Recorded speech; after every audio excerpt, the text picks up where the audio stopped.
Welcome to Family History Mysteries, a podcast that tells the stories uncovered through family history research, the unexpected stories of everyday people.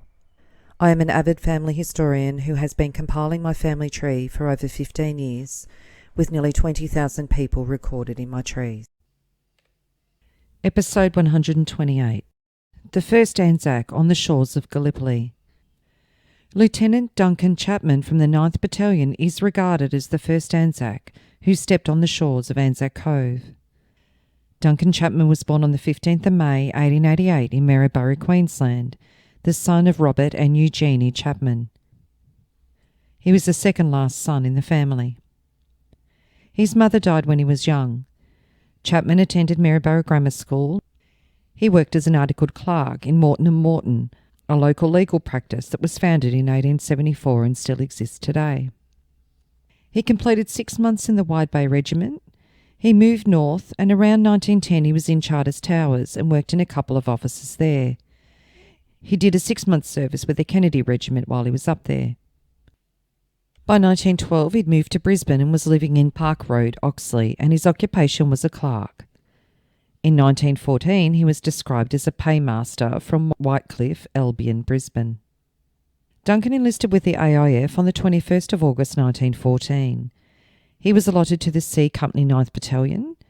His application for a commission in the Expeditionary Forces was dated on the 22nd of August 1914 and was approved on the 7th of September. He listed his educational qualifications as Maryborough Grammar School and his military qualifications as 6 months in the Wide Bay Infantry, 6 months in the 2nd Kennedy Regiment and 3 years with the 7th Infantry, and his present rank with them was that of lieutenant. He was single, 5'9.5" tall, and weighed 10 stone 10 pounds, and his vision was judged as good. His next of kin was changed from his father to his eldest brother. His terms of service were to be for the duration of the war and 4 months after. His battalion embarked from Brisbane on the HMAT Omra on the 24th of September 1914. The battalion arrived in Egypt late in 1914, where they camped near the pyramids. They embarked on the Ionian to join the MEF with the Gallipoli campaign on the 2nd of March 1915 at Alexandria. At 2:45 a.m, they were the first to climb over the side of the transport ship and down a rope ladder into the lifeboats that carried them ashore. At 4:10 a.m, their boat, which was a cutter from the Queen, was in front and about 300 metres from the shore.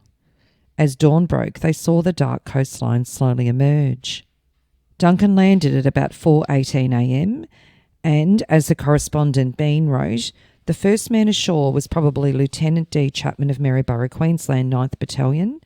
Chapman was their platoon commander, so he would have been first out of the boat. A newspaper article also stated that the Fighting 9th was the first ashore at Gallipoli, and the 9th Battalion Memorial Museum holds 3 Gallipoli flags which were brought ashore with stores after the assault. One of them was carried by Duncan. On the 7th of May 1915, Duncan was noted as being missing. Another letter from his commanding officer stated on the 28th of April that he returned to his unit and was not missing. Notifications of him being wounded and then missing were sent to his father, which confused his father and caused anxiety with the dates, and he asked for clarification. His father received a note from Duncan on the 14th of May, which said that he had been fighting for 22 days since the famous landing of the 9th Battalion. When the battalion had a roll call 5 days later, 420 out of the 1,100 who landed remained. On the 7th of June 1915, Duncan was promoted to captain. On the 5th of July 1915, the Reverend H. Beasley of Bundaberg sent a letter to Base Records, also asking about him being missing, as his sister, Florence Wern, from Bundaberg, was concerned. The reply also stated that he'd rejoined his unit from being officially reported as missing. His service records have a list which states he was wounded in action at the Dardanelles on the 14th of May 1915, but then wounded is crossed out and missing is written in pencil. It also shows a confirmation that was received, and it was listed in error as wounded. The record lists that the relatives were told he was wounded but had not been told he was missing and were not informed of the error. It also notes all correspondence and dates but says he rejoined the unit on the 28th of April. After receiving a letter from his older brother Frederick James at Gallipoli, he describes the conditions he is in for his headquarters, which is really a hole in the ground with some galvanised iron on top to protect against shells and bullets, and he wonders about its stability. Duncan goes on to write, "Well, we've been here now about 11 weeks and have pushed well into enemy territory." He goes on to say about the local papers giving splendid details of the landing. He then tells Fred, "I happened to be in the first boat that reached the shore, and being in the bow at the time, I was the first man to get ashore. I was one of the covering party that had been chosen to go ahead, and as our boat sneaked in on early morning light, many of us wondered who would be the first to go. It is a peculiar experience and one of extreme suspense to be crouched down in a small boat, making towards a hostile shore, not knowing the size of the force opposed to you, neither being able to use your rifles, owing to the danger of shooting your own men, and then to suddenly come under heavy machine gun and rifle fire. Many poor chaps were killed in the boats, and the deeds that were done in rescue work were beyond mention. Also the heroic advance of our fellows, and meeting with and subsequent counterattack by their main body, and the stolid resistance of our own 3rd Battalion are now matters of history." He mentions being promoted to captain on the 26th of April and being in charge of 250 men, and he signs off with "Your loving brother Duncan." A letter to C.F. Chapman, which is quite possibly Charles Thomas Chapman, in 1915, also confirming him to be the first man to be put ashore on this peninsula. He goes on to say, "What a living hell it was too, and how I managed to get through it from 4 o'clock in the morning of Sunday, the 25th of April, to Wednesday the 28th, under fire the whole time, without being hit, is a mystery to me." Duncan also discusses the fighting qualities of the Turks, the poor conditions, and the report of him missing being wrong. Duncan was sent to the hospital at Euralia from ANZAC Cove on the 12th of August with influenza. On the 16th of August, he was sent to the 1st Australian General Hospital at Cairo, and then transferred to a convalescent camp at Halluin on the 18th. On the 21st of May 1915, a telegram was sent to his eldest brother in Bundaberg, stating he had been wounded and they would advise further when notified. A letter dated the 8th of August from his father to Base Records thanked them for their information on Duncan being missing, and also he had great comfort that Duncan had rejoined his unit. Duncan had also sent him a letter which said he was in the best of health and still fighting like a Trojan.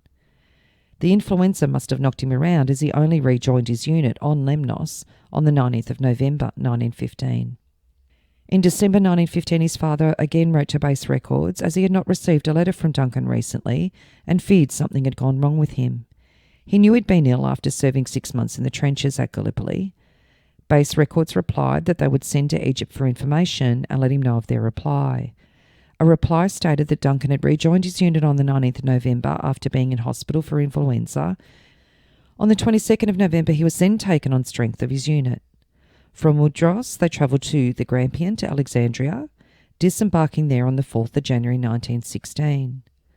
At Haybeta, on the 25th of February, he was transferred to the 49th Battalion. On the 12th of March, he was then transferred to the 45th Battalion, part of the 12th Infantry Brigade at Ismailia, and taken on their strength. He was also promoted to captain on that date. On the 23rd of April, he was to be temporary major. Another entry, dated the 14th of March 1916, said he was to be promoted to a major. He then proceeded to Alexandria on the 2nd of June 1916 to embark on the Kinfins Castle, and he disembarked at Marseille on the 8th of June. On the 24th of June, he was promoted to major, but he was killed in action in the field, either on the 5th or 6th of August 1916 at Pozieres.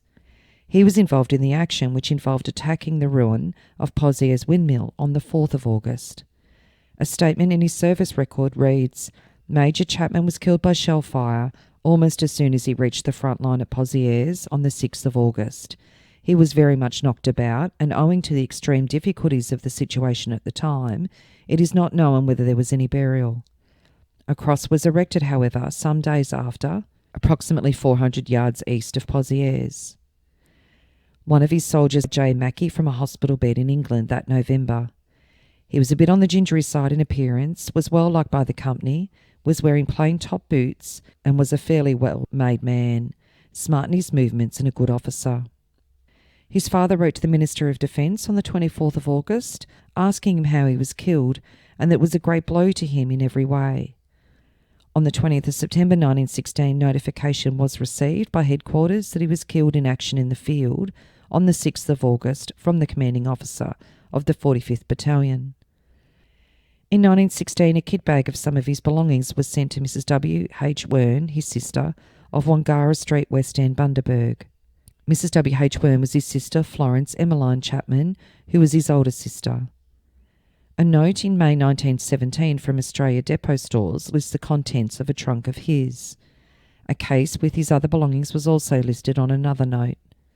The Public Curator's Office sent a letter to Base Records in May 1917 looking for Duncan's belongings as the family were anxious to get them. On the 15th of February 1917, a reply to the Public Curator enclosed a certificate and a report of death of Major D. Chapman of the 45th Battalion, and that he was buried at Section 3, Row M, Plot 22, Apoziers British Cemetery.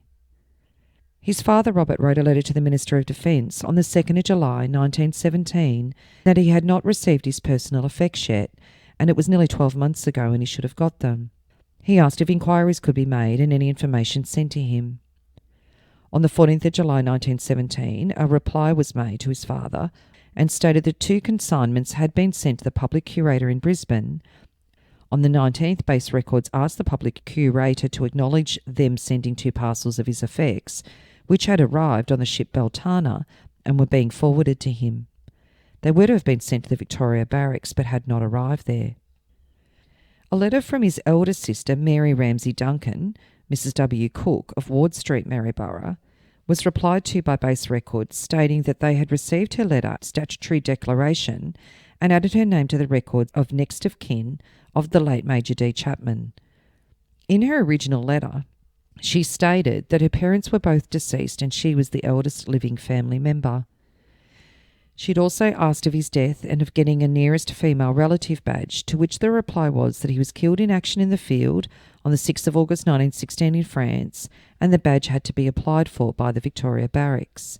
She also noted 2 other brothers who had served. A letter in May 1920 asks if she can supply details of any nearer blood relation to him than herself, that is, an eldest brother alive, and if she could send them his name and address. A letter to her in September 1930 from Base Records asks the current address of her brother, Mr. W.R.A. Chapman, who did reside at Small Goods Store, New Cleveland Road, Morningside, and that he was the eldest brother, but younger than her. They wanted to send him the memorial plaque for Duncan. A letter to the same address in early October was sent by Base Records, stating the plaque had previously been sent to that address and returned unclaimed. William eventually received it and signed the receipt on the 20th of October 1930. Previously, a letter from Base Records in 1921 stated the memorial scroll had been sent to him at an address at Clare Street, Wynnum, but the King's message and covering letter had been returned unclaimed without the scroll. They were wondering if he received the scroll, and if not, they would make inquiries and redirect it to him. He received the scroll and signed for it in September 1921, and William also signed for the Victory Medal in June 1922. On the 29th of August, Mayor E.H. Worry presented a certificate to Mrs. M. Cook, which in part read, "This small memento from the citizens of Maryborough to you is intended to be, in future years, a public record of your brother, Major D.K. Chapman, having taken part in the Great War waged during 1914 to 1918 against our enemies. He gave his life for a great cause. It is the desire of our citizens to express deep and sincere sympathy to you in your bereavement." Scout Sergeant Frederick Charles Coe, who was the battalion scout, he did write, "We touched shore and Lieutenant Chapman was the first ashore. I followed him and we all got ashore." And William Cleaver acknowledged Duncan as being the first out when he was interviewed in his 70s. A letter to the Army from A.H. Reynolds in 1967 stated he was the first boat to land with James Bostock, who has been officially credited as the second soldier to land at Gallipoli. A newspaper article also states, "Much of the difficulty in determining who was the first man to land is due to the fact that the landing was before dawn." Another letter in a newspaper in 1934 by James Spears also states he was in the boat and saw Duncan hop out first. There have been 3 trees planted in different locations at the Central State School in Maryborough in honour of Duncan. Duncan was only 28 at the time of his death. On the 24th of April 2015, a life-size bronze statue of Chapman was unveiled in his hometown of Maryborough to commemorate the centenary of the Gallipoli landing. It was unveiled at a dawn service at Queen's Park, Maryborough. The Turkish Embassy donated sand and stones from ANZAC Beach to be placed at the foot of Duncan's statue. And a little about his family. Duncan's father, Robert Alexander Chapman, was Scottish, and he immigrated by the 1860s when he married Eugenie Maud Humphreys in Warwick, Queensland on the 13th of November 1866 when he was 24 and Eugenie 17. Eugenie had been born in St Leonards, New South Wales on the 8th of April 1849, and she was known to everyone as Maud. Her parents were both convicts. Her father, Thomas Humphreys, was an Englishman who was convicted of sheep stealing at the Salop Quarter Sessions on the 4th of January 1836 and was given life transportation. He was transported on the Bengal Merchant on the 4th of August 1836 and arrived in New South Wales on the 9th of December. He was 23 at the time of his conviction and was a farm servant from Shropshire. He was described as pale and freckled, brown hair with dark hazel eyes, that he'd lost a front upper tooth, a 7-date tattooed on the back of the left hand, a ring on the middle and third fingers of same, and a scar on the right shin. And it mentions that he had a brother, George Humphreys, that was transported 4 years prior to Van Diemen's Land. On the 12th of January 1843, Thomas was given permission to marry Miriam Horton, and they married at St Philip's Church, Sydney on the 14th of February 1843. Thomas was 30 and Miriam 29. Miriam had been born in Cambridge, England in 1813. She was 24 when she was convicted on the 6th of January 1837 in Cambridgeshire for larceny from her master. She was a servant, and she was sentenced to 14 years transportation. She sailed on the Henry Wallesley on the 17th of July 1837 and arrived in New South Wales on the 22nd of December. At the time of their marriage, Thomas was free and Miriam was under a 14-year bond. Thomas became a storekeeper at St Leonards. Miriam died at St Leonards, New South Wales on the 12th of June 1854 at the age of only 41, when her youngest surviving child was only 3 and only 2 months after giving birth to their 6th child, who died a month earlier. Overall, they had 6 children, with only 3 surviving into adulthood. Thomas Humphreys died on the 3rd of January 1869 in Sydney at the age of 52. After Robert and Eugenie Duncan married, they lived in Warwick for a while before they moved to Maryborough. Eugenie died on the 11th of June 1893 in Maryborough. In the early 1900s, Robert was living in Fort Street and he was a draper's assistant.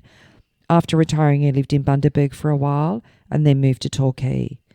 Robert died on the 10th of March 1919. Robert and Eugenie had 12 children. Oddly, the births of some of their children are registered, but the rest, including Duncan, are not.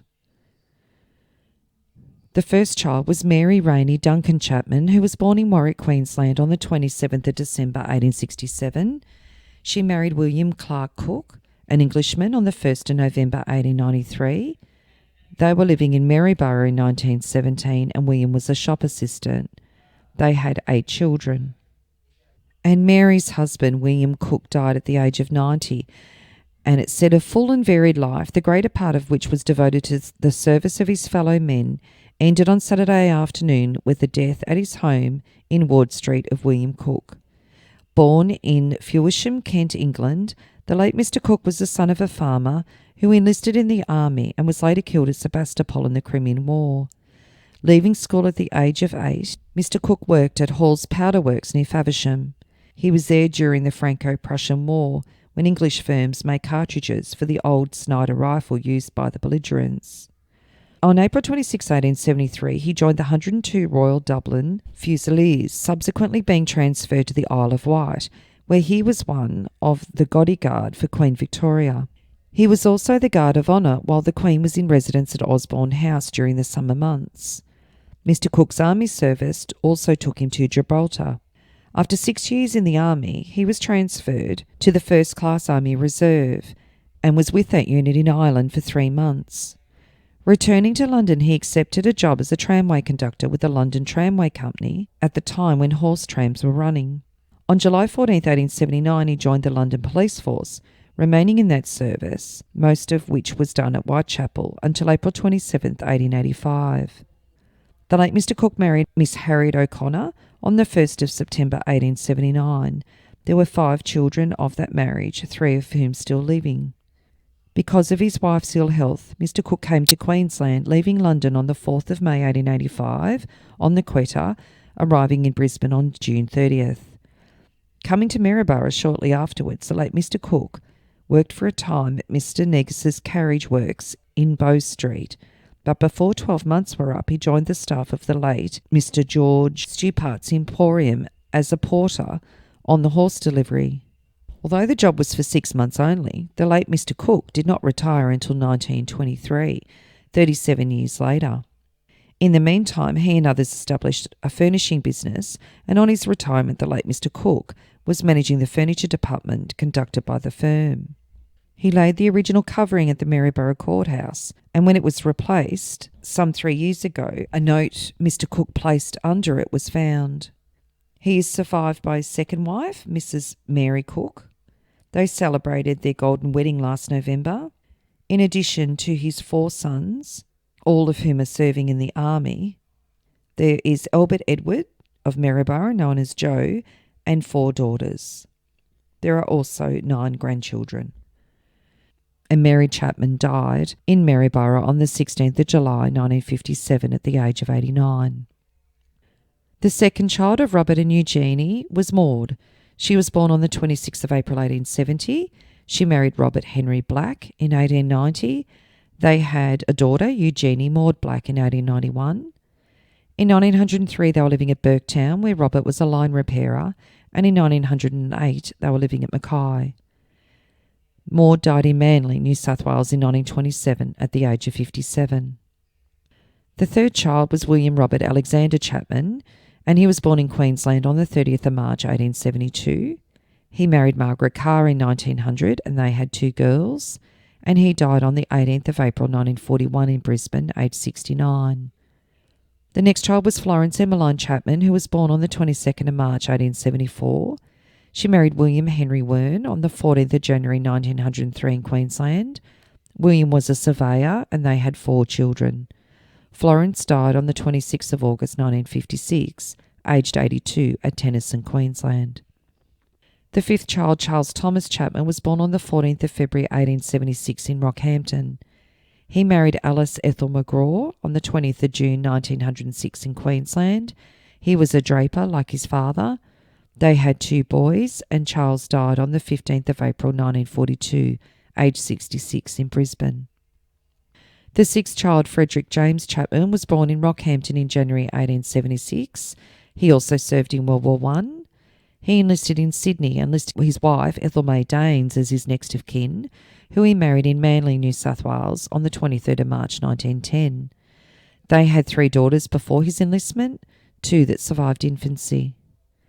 He was part of the 17th Battalion, who left Sydney on the HMAT Star of England on the 8th of March 1916. In Egypt, he was transferred to the 15th Training Battalion and spent the first 5 months of 1916 in Egypt before being sent to England in the June. He was discharged with synovitis, so an injury to a knee, which had flared up throughout the time he was in the army, and on the 11th of December 1916 he returned to Australia. In 1930 he was a poultry farmer living at Milporo, New South Wales, and he died in 1952 in Concord, New South Wales, aged 76. Ethel Margaret was born in 1879. There's no other further information on Ethel, and I'm presuming that she died either a stillborn child or quite young. The 8th child was Stuart Lionel McDowell Chapman, and he was born in 1882 in Queensland. He married Lily Arndt on the 2nd of May 1911. They had 7 children and lived at Yeppoon, and he died on the 4th of June 1961 at the age of 79. The 9th child was Clara Isabel, and she was born at Balpole, Queensland in 1885. She married John Francis Maunsell, an accountant, on the 2nd of November 1908 in Queensland. By 1914 they moved to Victoria and they had 7 children. Clara's sons, Bernard Kingston Maunsell, served with Bomber Command during World War II, and he was shot down near Dresden. He embarked on the 19th of October 1942 for England, and he was presumed dead on the 27th of January 1944 as a result of air operations over Germany. And her other child, John Francis Maunsell, known as Bill, was captured during the fall of Singapore, and he was a POW at Sandakan. He actually enlisted and signed the oath as John Thomas Maunsell, and he died, cause not known, at Ranno in North Borneo on the 19th of March 1945. And Clara also had a daughter who served in the military. Her name was Eugenie Maud Maunsell, and she was a sergeant with the AIF and enlisted on the 1st of February 1944. She was 17 years old and a stenographer when she enlisted. Clara died on the 18th of March 1968 in Springvale, aged 83. The 10th child was Gordon Harold Chapman, and he was born in 1886, and he died on the 23rd of October 1907, aged only 21. He was a clerk who lived in Burketown, Queensland, and he bequeathed his will to his father. The 11th child, Sydney Jackson Chapman, known as Chappie, was born on the 7th of August 1890 in Maryborough. He also enlisted in World War I on the 13th of May 1915. He was in the 26th Battalion and was a surveyor living at Wangara Street, Bundaberg, at the time of his enlistment. His next of kin was his sister, Emmeline F. Wern, of the same address. He embarked from Brisbane as a second lieutenant on the HMAT Armidale on the 20th of September 1915. He rose to lieutenant in December 1916. On the 7th of May 1917, he was awarded the Military Cross at Bullecourt with the 9th Battalion. The recommendation reads, at Bullecourt, France, on the night of the 6th to the 7th of May 1917, Lieutenant S.J. Chapman showed great gallantry and devotion to duty. This officer was acting as an intelligence officer, and throughout the operation on the 9th of the 6th to the 7th and the day of the 7th, he continually went ahead under very heavy artillery and machine gun fire, collecting information of the most valuable nature. On one occasion, Lieutenant Chapman was blown several yards down a trench and had many narrow escapes. He nevertheless worked on, and by his cheerful manner heartened all he came into contact with. Lieutenant Chapman has on many previous occasions rendered invaluable service to the battalion in a like capacity. He has not previously been recommended or rewarded. I trust the officer's services will not go unrewarded. Throughout, he showed a complete disregard of personal danger, rendering most valuable services. And a letter was sent to his sister, Florence Wern, at Mount Perry, saying that he had been awarded the Military Cross. Also was included General Birdwood's letter of congratulations, which reads, I write to congratulate you most heartily upon the Military Cross, which has been awarded to you for your conspicuous gallantry and good service in the fighting near Bullecourt on the 6th of May. I know that in your capacity of intelligence officer you continually went forward under very heavy artillery and machine gun fire, collecting valuable information. I know too that on previous occasions you have rendered good service for us, for which I sincerely thank you, with good wishes for the future. Sydney rose to captain in October 1918. He returned to Australia as a captain in the 9th Battalion on the 18th of July 1919. Oddly, he has no service record online, and only a record of service is stored at Brisbane in the National Archives. He was placed on the retired list in July 1925. It appears he may have moved to New Guinea soon after, but for what reason is not known, and he passed away at Salamau, New Guinea, on the 1st of March 1930. And in Queensland newspaper there was no obituary. Captain Sydney Jackson Chapman, MC, who recently died in New Guinea, was born in Maryborough. A wide circle of Maryborough friends will learn to regret of the captain's death at the early age of 38 years. He spent his school days in Maryborough and attended the Central Boys' School and served with distinction in the Great War. And just as a footnote, there are others that have been named as first on shore at Gallipoli. There was a private Studley Gahan that was reported in a paper saying that Joe Stratford was first ashore. Lieutenant Jones was second, and he was the third.